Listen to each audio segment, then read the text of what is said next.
Residents took to the streets of Old San Juan in protest against Luma Energy in Old San Juan, protesting the constant blackouts experienced in recent weeks. Our Francis Felix takes us there. Frustrated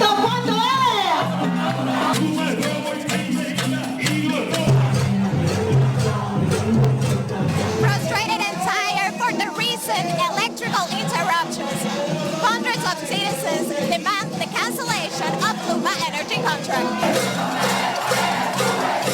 Since before 3:30 in the afternoon, citizens began to arrive at the Resistance Street, named after the massive protest of the summer of 2019. This protest was called by artists and public figures that invited citizens to demonstrate their dissatisfaction with Luma and ask for the cancellation of the contract that is supposed to end on November if it's not renewed. The consortium manages the transmission and distribution of the island electrical system since June 1 of last year amid constant complaints from citizens about the quality of service and incessant interruptions. Tensions arise when in the past weeks, citizens of different parts of the island experiment outages that last longer, affecting their daily routine. The vice president of the Puerto Rican Workers Union explained how the recent events of rain have left her without power for 72 hours. I'm here today as all the Puerto Ricans are here because we want the contract of Luma ended and we want Luma out of Puerto Rico. Well, I can tell you like a week ago, there was a big rain in I live in Barranquitas, so it was like 3 days raining, and I was 3 days without power. So I can tell you that I feel the same thing that all of my brothers and sisters in Puerto Rico feels that has the problems with electricity here. It's in the hands of the government to solve it right now, for it to end the contract and make it a better solution for the people of Puerto Rico. Jose traveled from Sabana Grande, Puerto Rico, and denounced the lack of maintenance of the power grid by his house. The system is poor and it's more expensive. It's not good. We are suffering. They have no experience with this system. They are doing a bad job.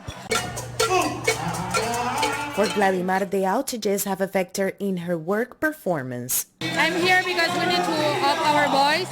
Puerto Rico need to wake up. We need to get out of these persons. These persons doesn't know what they are doing right now. I work from my home and I lost electricity every day and I need to give explanations so many times. I have to explain I have a power outage, I will need to connect later, I will need to go to a hotspot or another place to work. The artists PJ Sinzuela and Rafa Pavon show their support to the protesters. Every day we have shortages of power and electricity goes off. The most important hospital in Puerto Rico didn't have electricity for hours. And it wasn't resolved. It's time that this is resolved. So we're here with the people because we live here, we know what's happening. And it's time that Puerto Ricans stand up together to change this. Too much people dying and too much people in a worse scenario with this. And we don't support this type of government and this type of energy service.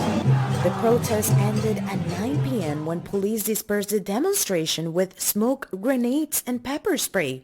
Agents at the scene forced people to leave the area after several participants threw cans and other objects. Despite the changes announced by the company to attend recent outages, people still demand the exit of the consortium. Reporting from Old San Juan, Puerto Rico, Francis Felix. All right, thanks so much, Francis. Well, meantime, Jamaica's Prime Minister Andrew Holness says the migration of teachers is both a threat to the public education industry in the country and an economic opportunity. Some 167 educators have tendered their resignation since July, resulting in a shortage of teachers in some schools as the new school year draws closer. But looking on the bright side, Prime Minister Holness said the demand overseas for Jamaican teachers was a testament to the value of training on the island. It is a challenge. It is a problem. Government sees it as a threat to our education.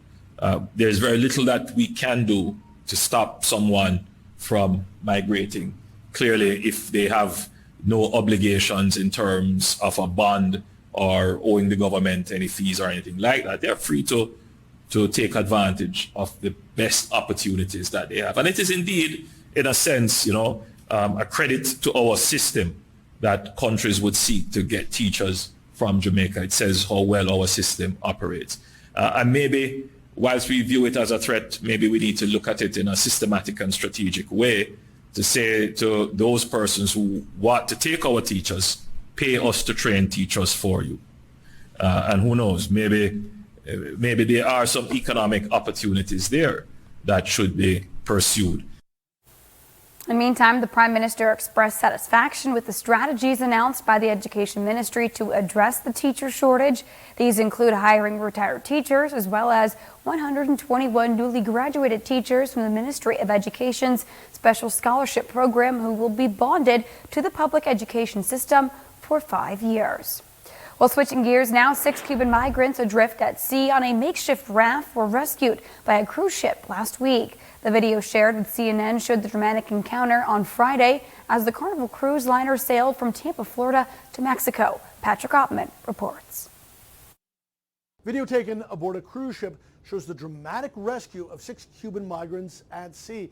The Carnival Cruise Line ship Paradise was heading on Friday to Cozumel, Mexico, and that's when passengers aboard noticed this small ship, essentially a homemade raft that were using a small piece of fabric as a sail, and they told us paddling by hand.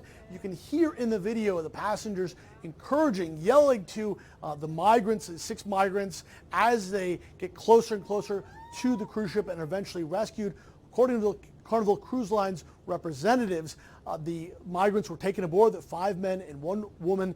They were given food and water and then turned over to Mexican officials when finally the ship did reach land. This is only the latest example of cruise ships rescuing Cuban migrants at sea, as we see an increasing exodus of Cubans from this island.